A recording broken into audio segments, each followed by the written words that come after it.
welcome back to the Jay Spit Down podcast. I'm your host, Jay, and I'm here today with Coach Brett Collier. He's the head coach at First Presbyterian Day School, in Macon, Georgia, but FPD, as they're also known as. So, Coach, thank you for joining us today on the edition of Coach's Corner.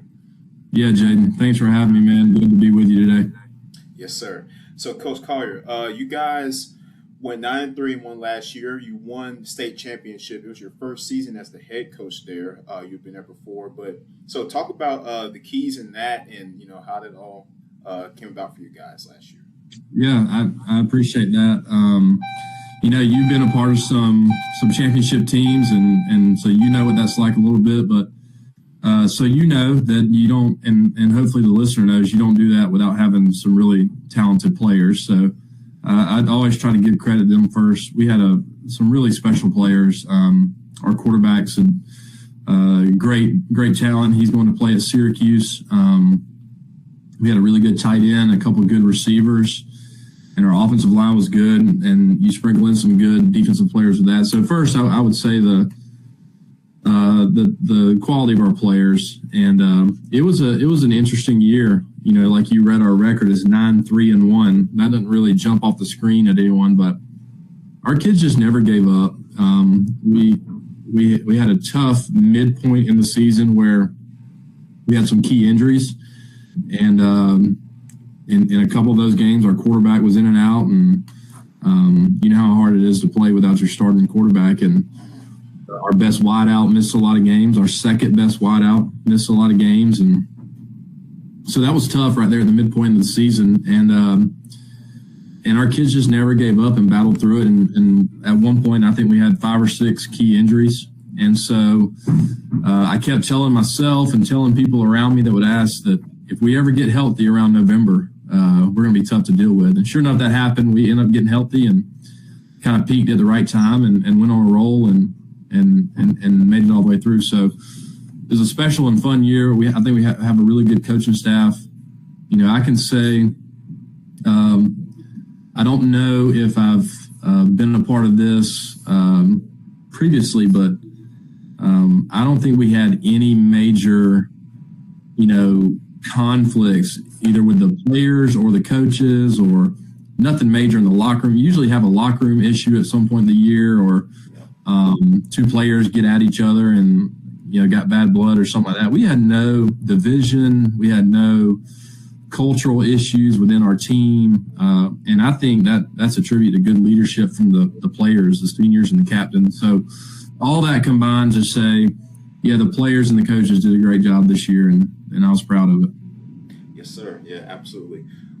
So, Coach, talk about that culture and everything. And when you got there and when you became the head coach, what did you want to kind of establish, as y'all's, your, I guess, the type of identity you want the team to be, not just so much on the field, but just like, as a team?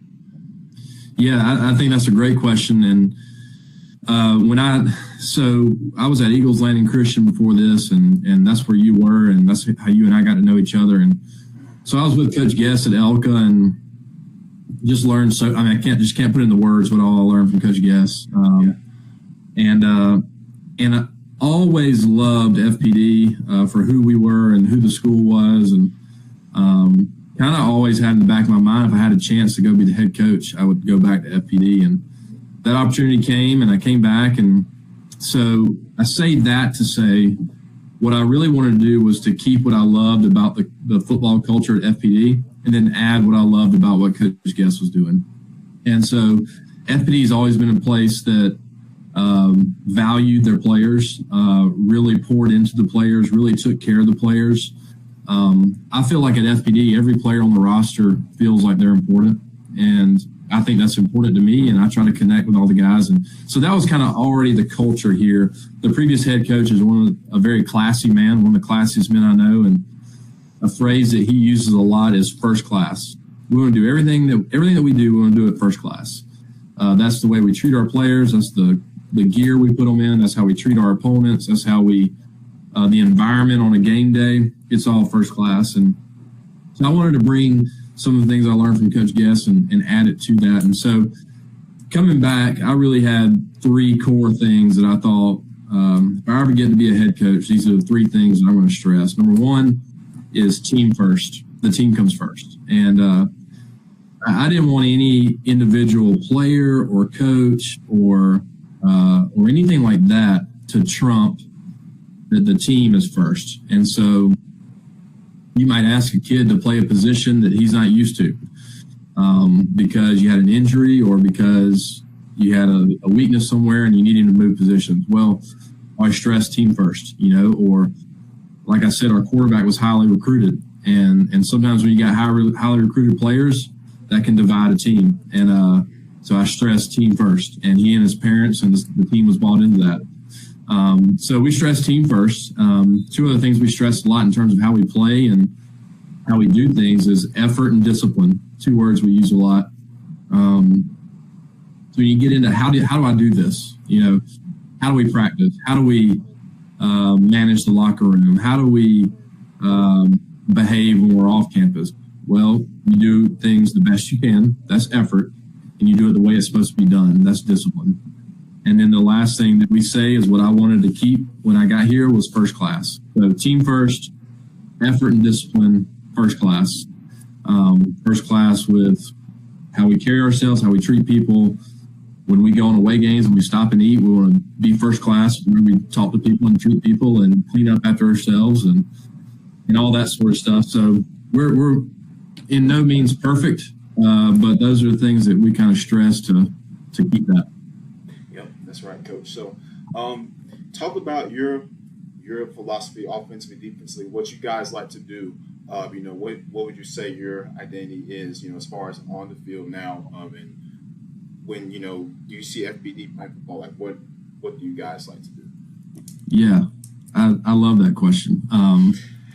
I love that you ask when people watch us, what do they see? Because I think that's important, and always think about what do you put on film, because what you put on film is the opinion that people have of you, and like it or not, when people turn on the film, their opinions do carry some weight, and so you probably remember me coaching at Elka. I'm really big on fundamentals. We're going to try to be on both sides of the ball as fundamental as we can be, and that means defensively everybody's in a good stance, everyone's lined up right, everyone's reading their keys, and you're not beating yourself, and offensively that means everybody's going to work blocking. I don't care who you are. Everybody's going to work ball security if you're going to touch the ball. So those fundamental things are really at the heart of who I am as a coach, and I think most coaches are there too. But a little more specifically, offensively, it looked very familiar to what you're used to with Coach Guest. I learned so much from him.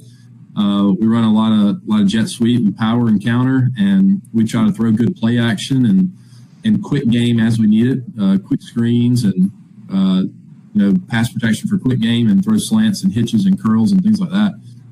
We had a really talented quarterback this year who could really do whatever I asked him to do. So we actually added this year about 4 or 5 sit in the pocket drop back passes that maybe I wouldn't ordinarily do, but he was such a talented kid that we had to use him. So he threw the ball really well this year. He only threw 1 interception all year, just an incredible stat. So that's kind of who we are. We use the quarterback as a runner. We run a lot of power read and quarterback run game. So, it's pretty simple. We're in the gun. It's jet power counter, play action. Got a couple drop back passes we like and using the quarterback as a runner. Defensively, I kind of grew up as a defense coordinator running the 3-5 defense. And so that's what we ran here. And man, like I was telling you earlier, we just got to a point where we had some injuries. And when injuries happen, you can either choose to try to put, they say square pegs and round holes, try to make something fit that might not fit, or you got to try to be, smart and figure out what can we make work. And we had some defensive linemen I thought were really good. So we actually moved to a 4-man front instead of a 3-5. And we finished the year running a 4-man front. So we adjusted and had success in the 4-man front. And then, like I was telling you, we got some kids back from injury. And we just didn't want to change back because the kids were kind of bought into running the 4-man front at that point. So we stuck with it. Yes, sir. So, Coach, talk about how important it is to not make football, because football really, it's not super complicated, but it can be, And so, talk about catering your schemes, your philosophies to the strength of your players, and not so much trying. Because a lot of coaches now, especially in college and the NFL, they try to outcoach the other coach, and you try to come up with these elaborate schemes, these different colleges, like we're going to do this and that and that. I'm like, so how important is it to just keep it simple to where you can just go out, your players can go out and execute? Yeah, I think that's really important, and I do think football can be very complicated, and I say that because there's so many moving parts in any football play. You got 22 people on the field, and different actions calls for different reactions, and so what I really try to think about is how can we keep the simplest scheme for our players that sort of cuts through the complexity of football and keeps it easy for us. I use easy. I don't mean easy. I mean really their assignment and their alignment is second nature to them. It's never going to be easy, but you can work it enough and get good enough at it to where they execute it well. So what we try to do is have a core philosophy of who we are, schematically on each side of the ball. And then what we try to do is just slightly adapt that each week to the opponent. So very, very rarely do we draw up something totally new and go to practice and try to run it. We are who we are. I say we have a menu. It's like going to a restaurant. You have a menu, and we can run anything on that menu. And from week to week, we choose what might be best on the menu to sort of make our full-course meal. And so offensively, we're going to run jet power and counter every game. I might tweak a few things here and there in the play action that I like versus a specific opponent. But like I said, we very rarely have whole scheme changes. We really don't do that. And then defensively, we just try to make it where we're good enough at our base stuff where we can line up to anything. Our kids know where to look. They know where their eyes are. And you get good enough at the fundamentals to where your guys know how to approach the ball and how to tackle the runner based off where he is with the ball, whether I'm inside or outside. And so those are things I think that go across sort of scheme. I think if you're a 3-4 coach, you would say those things about your scheme. I want to line up. I want to play really hard. I want to have good discipline. I want to play good with my eyes. I want to tackle well. If you're a 3-5 coach, you say the same thing. If you're a 4-4 coach, you say the same thing. So really it just came down to that. When we go to practice, everything is geared toward those fundamentals. Where are my eyes? What's my stance? Where am I lined up? And then maybe a few things opponent specific. Oh, they do this that we need to get ready for. Here's what we might want to tweak. We do try to keep it simple. And a little phrase I like to use with coaches and our players is that, simple doesn't mean simplistic. Those are two different words. And so if something's simple, that means it operates efficiently. It maybe operates in a simple way, but it gets the task done. If something is simplistic, that might mean that, if something is simplistic, I can draw it up and say, okay, let's just go do it. Well, that's a simplistic way of thinking. That's not really how it works. You got to put a lot of time and effort and energy into getting it right. And so, the dryer that we have at my house that dries our clothes, it's a very simple machine, but it's not simplistic. It's very important, and it has to work efficiently to get the job done. So that's kind of how we approach football. Yeah, I like that. Simple, but not simplistic. That's good. Yeah, because like I said, teams really shoot themselves in the foot when they try to do that. You're trying to outsmart the other coach, or you're trying to do all these crazy formations and stuff like that, stuff that you might not have even practiced much during the week, but you're just coming up with on the fly. I'm like, it doesn't really, it's not going to bode well for you. Yeah, I always get on. My wife was a really good athlete in high school and college, and she played basketball. And we go watch our basketball games, and I never played basketball. I wrestled. So I never played any organized basketball. I really don't understand the complexities of the game. And it always, makes me scratch my head when basketball coach, and it works. So I'm not being critical of basketball coaches. Right at the end of the game, there's 20 seconds left. They're fouling, trying to get the ball back, and they draw up an inbound play right there on the bench. And I'm hitting her. I'm like, they've never, how do basketball coaches do that? They do it at all levels. They do it in the NBA, college, high school. They draw up an inbound play and say, this is what we're going to do. And I think, man, I don't think a football coach could do that. It's just different sports, but it's just kind of how we're wired as football coaches. You got to rep it till you're good at it. That's it. That's absolutely right, Coach. So, Coach, talk about how your relationship with Christ. I know you're a big guy on Christ, and especially when you were at Elkin and stuff, and and Coach Guest and all those guys, and how you guys preach that to us, every day, practicing, weight room, all that stuff. And so talk about how important it is for you, on the field as a coach, in the school as a teacher, but also off the field. Yeah, I'm really thankful that God has called me into Christian education. I just feel like it's a great fit for me and my family.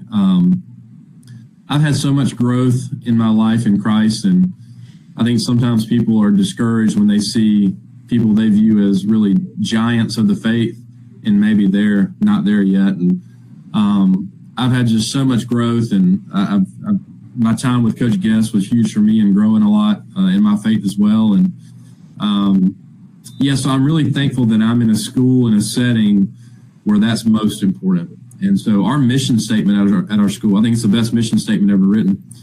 Our mission statement is to educate and equip students to change the world for God's glory. And I think that's a great mission statement. I think it's a great mission because of what it says, but also because our school actually works day by day to see that mission statement through. So we're educating students and we're equipping them to go out into the world and be world changers for the glory of God. And I think our football program is an extension of that. We participate in that mission statement. And so for me personally, it's important for me to know that I'm a piece of that. I'm a piece of the kingdom and building the kingdom, and I feel connected with that. And I know that I can't do that effectively if I'm not taking care of my own spiritual life. And so I'll tell you this, and you'll love this. When I started working at Eagles Landing, I was challenged by Coach Guest to read the Bible in a year, the whole thing. And I had never done that before. And you know how Coach Guest is. He made it seem as if it wasn't an option. Like, hey, you're going to do this, And so I read the Bible that first year, and I had just a hunger for God created in me by reading the Bible, a hunger for His Word that I had not had before. And praise the Lord, that's still there. And I'm not perfect. I fail very often, and so. Still staying in the Scripture and staying in the Word is important for me, and it's something I try to make a daily habit.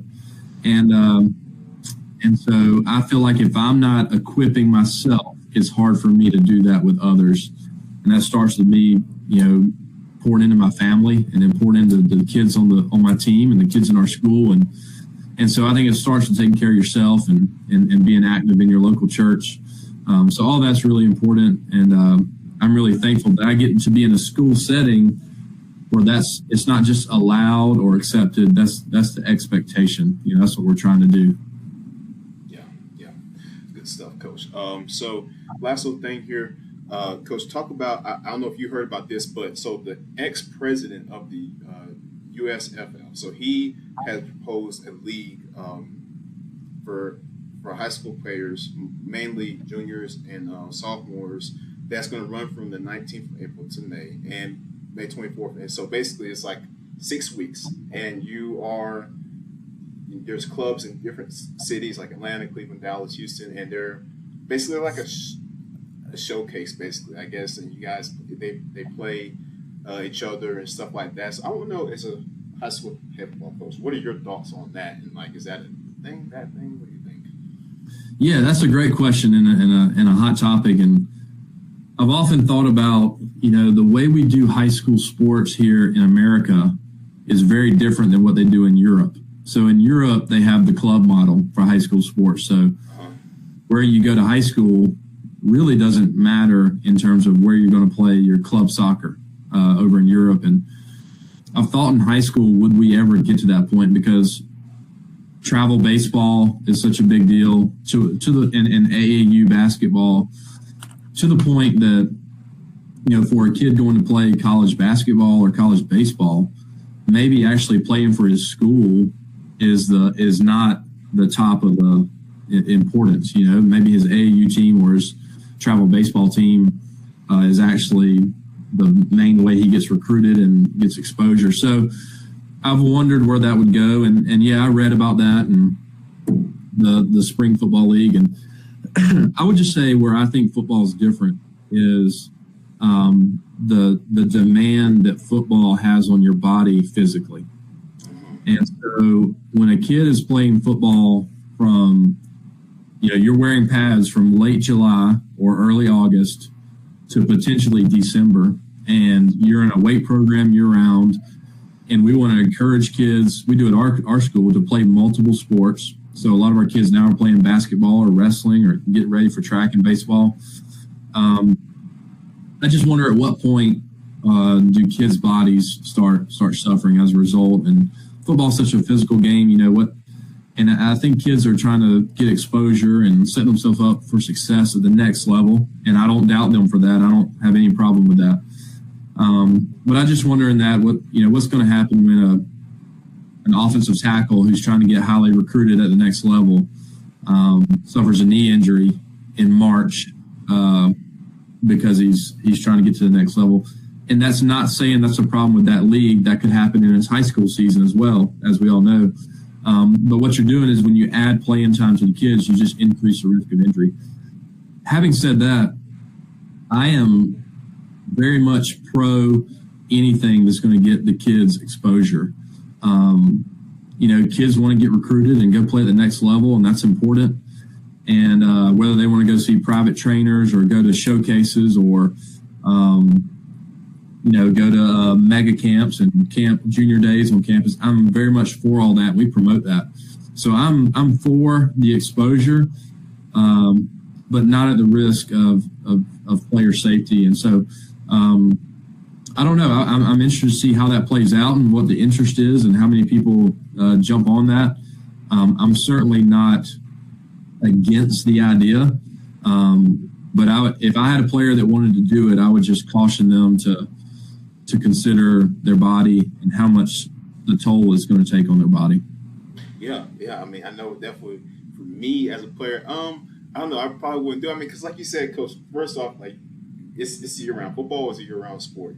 Begin the summer, doing summer workouts, and like you said, late July, early August, on pass, you got the season. Then after the season's over, depending on how far you go, latest December, and then get back into the, weight training. And then, when we started the Crucible, in January, I think, yeah.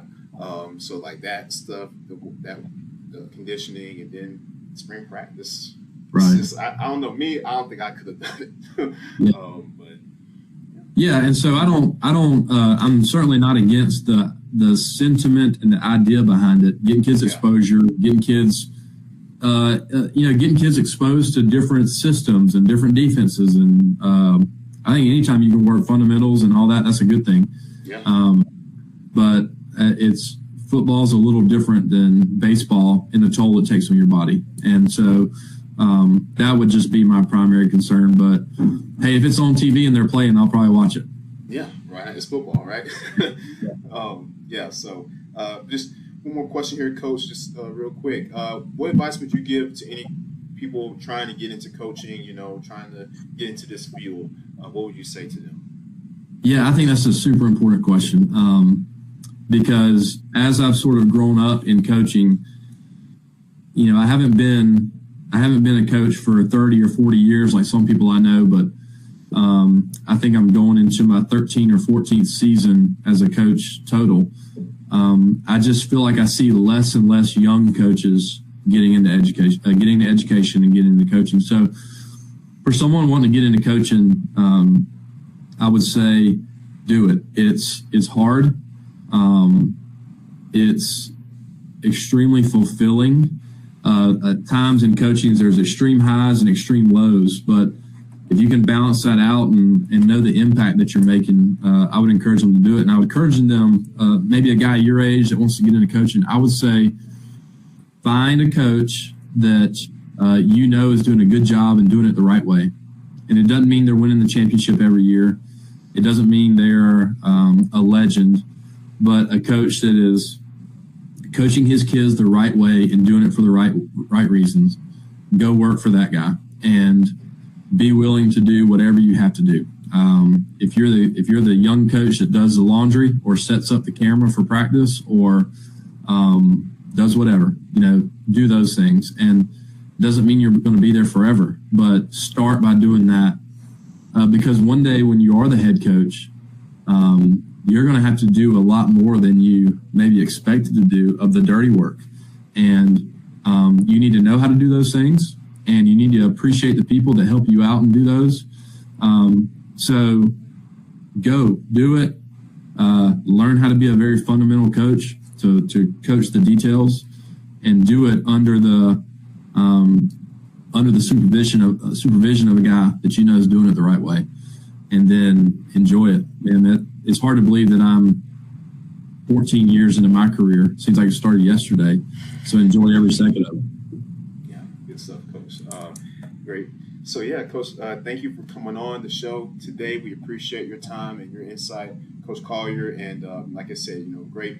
Enjoyed my time playing with you over when you were at Elka and stuff. And I'm glad that you were able to, I want to say championship. That's awesome. You're just adding to that.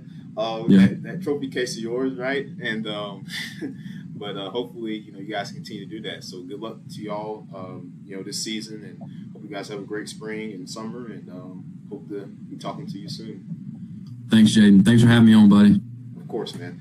We'll see you next time, Coach Collier.